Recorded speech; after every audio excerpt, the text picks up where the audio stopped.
Hey everyone, I wanted to put together a quick video about our Spellblade kill that we did have. We've only killed this boss once, just to show the new people to the team, especially the ranged, how we do this fight from a positioning perspective, where our raid markers are, those types of things to look out for.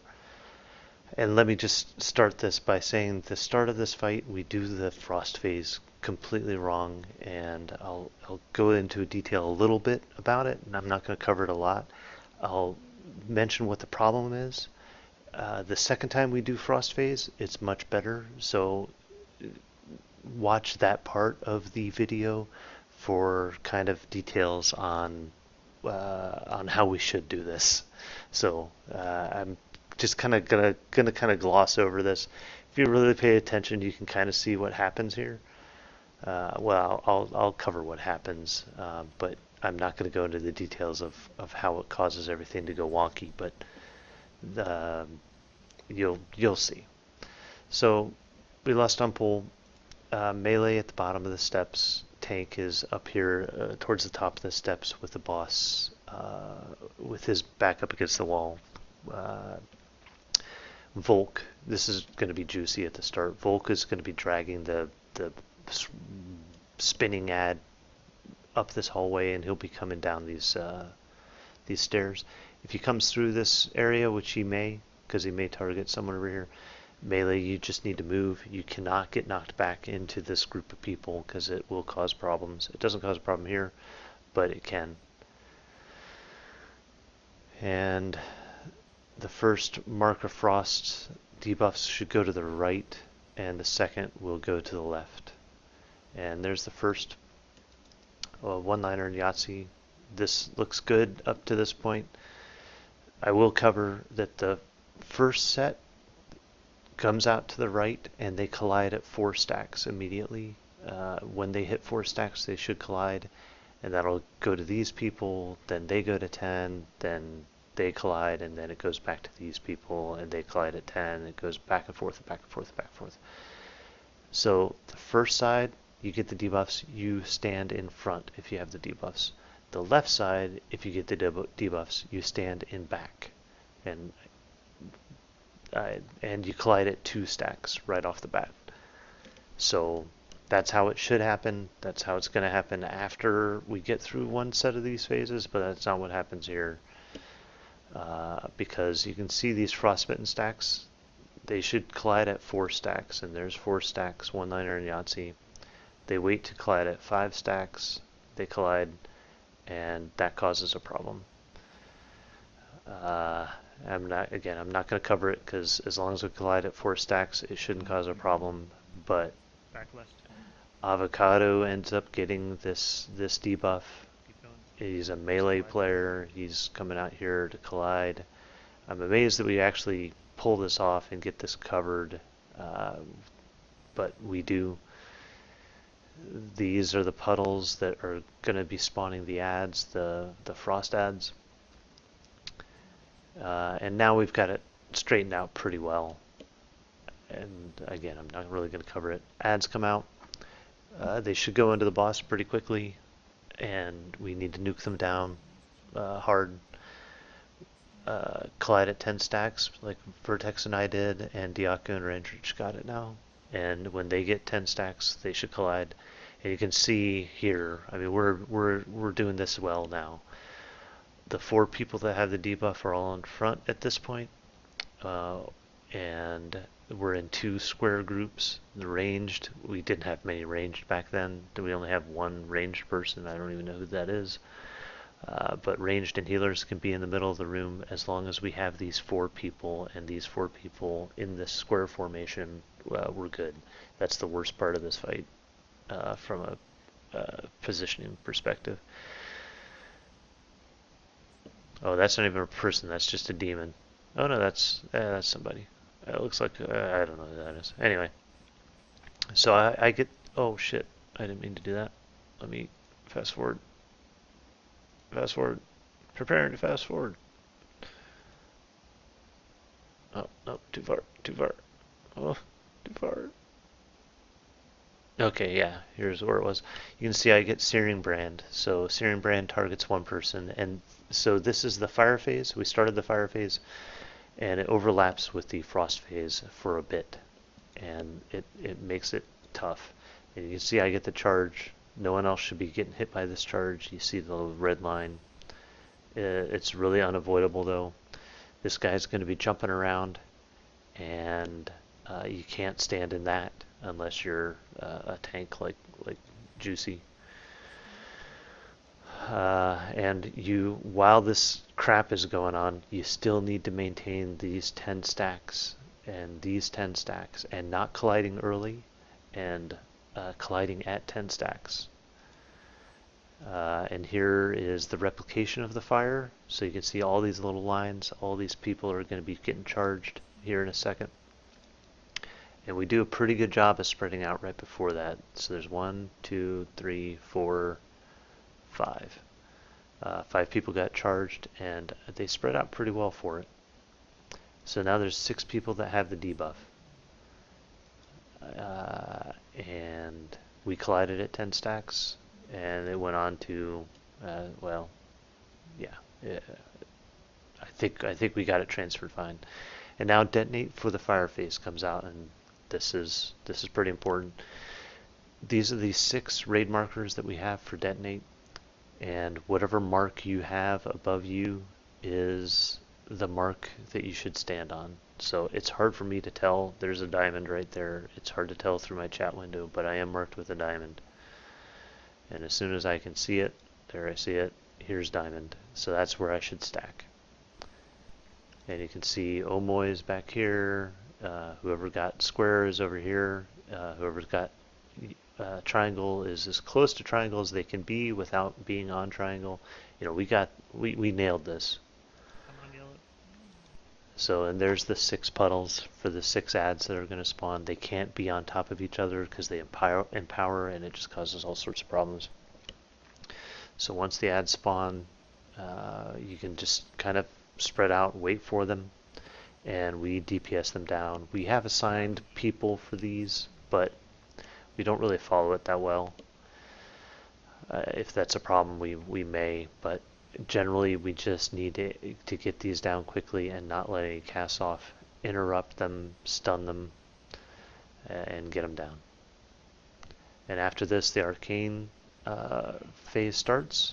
There's 1 orb that comes out. There's the first one. And then we all stay spread out after this first one goes out, and there's going to be a few seconds where there's a bunch of orbs that are going to come out, and we need to wait till all those are done before we stack. And we stack on the tanks. Stay spread out.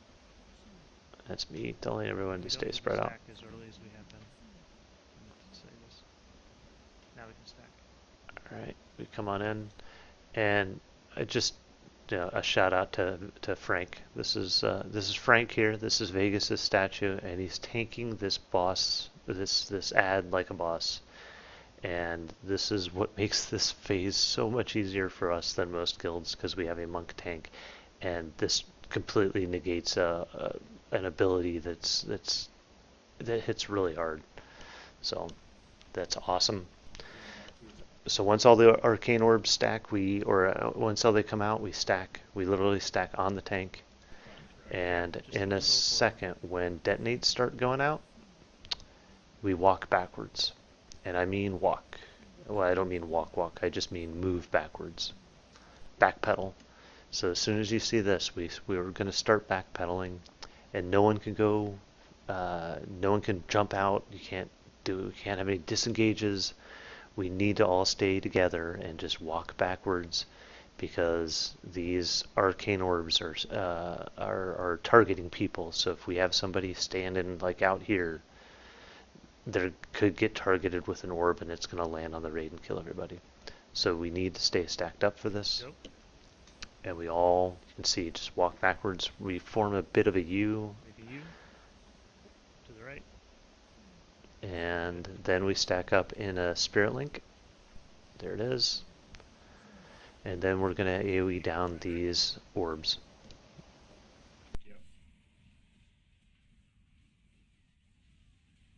Alright people, reset for ice, keep it together. Alright, so Range back in the as middle. promised, we do this phase a lot better than the first one.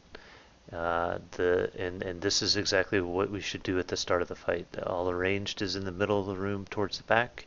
First two people that get the marks go over to the right, and they're supposed to collide at 4 stacks. We should have 2 people behind them, so that 2 people, whatever you collide, the debuff's going to transfer to the 2 closest people. So that's why we have 2 people behind them.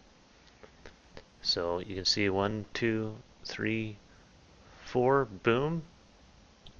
They transfer, and it lands on these 2, which is beautiful. And then these new marks come out. This is the second set, so this is completely unrelated to these. That's on Vertex and Yahtzee. They go out to the left.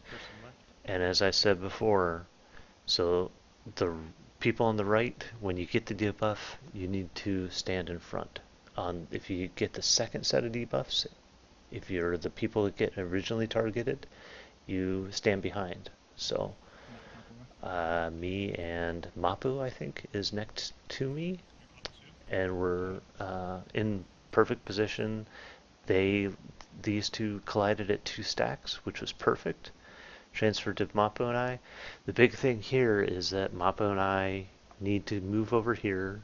We try to drop the 4 ads for this detonate. So when detonate hits, whoever has the mark is going to drop a puddle, which is going to spawn an ad.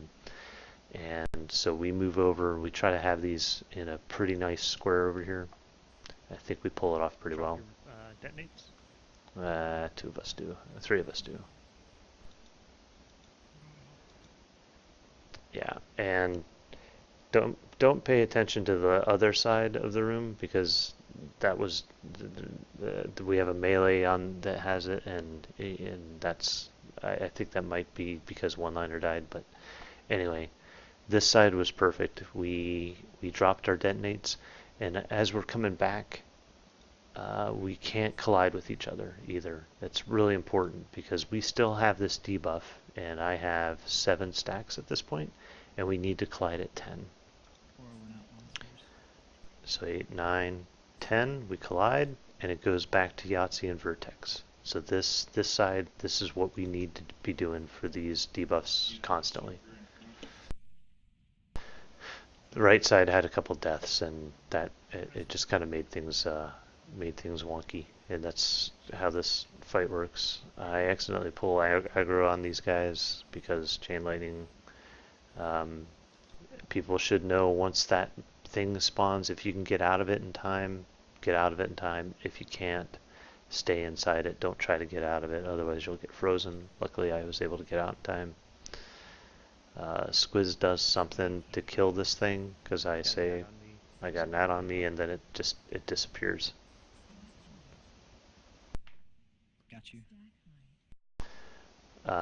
And I had to run over here because I still had the debuff. I had 12 stacks, and I just needed to clear it. So I just found the closest person that I saw that had the debuff and landed on them. Maybe it should have been whoever this is, but oh no, that's Moz. So I'm not going to cover this too much because we've done this before, but again, I got the charge. You should avoid being in the path of that. We did not do a good job of doing that. I got the yellow mark, so I should be on yellow when this fire detonate is about to go off. But Yahtzee gets there before me, so I couldn't really go there. So we dropped these fire patches way too close to each other, but the boss is about dead, so we were able to just kind of push through it. And there's the kill. So the big thing is just to take from that is how to handle those frost phases. You get the first set, you go to the right, you're in front, you collide at 4 stacks.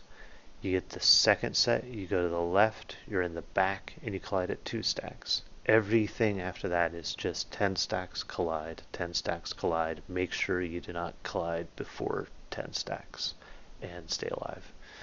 That's pretty much it. This is pretty easy for melee. There's not a lot to do. There's not a lot of mechanics you need to worry about. If you get the frost debuff and you're a melee player, call it out and look for someone who's pulsing at the same time as you, and that's the person that you need to be colliding with. Other than that, we should be able to get through this pretty quick. I hope this video helps the new folks, and I hope we can come in next time we see this guy and get everyone get all the new people a kill. Thanks very much for watching.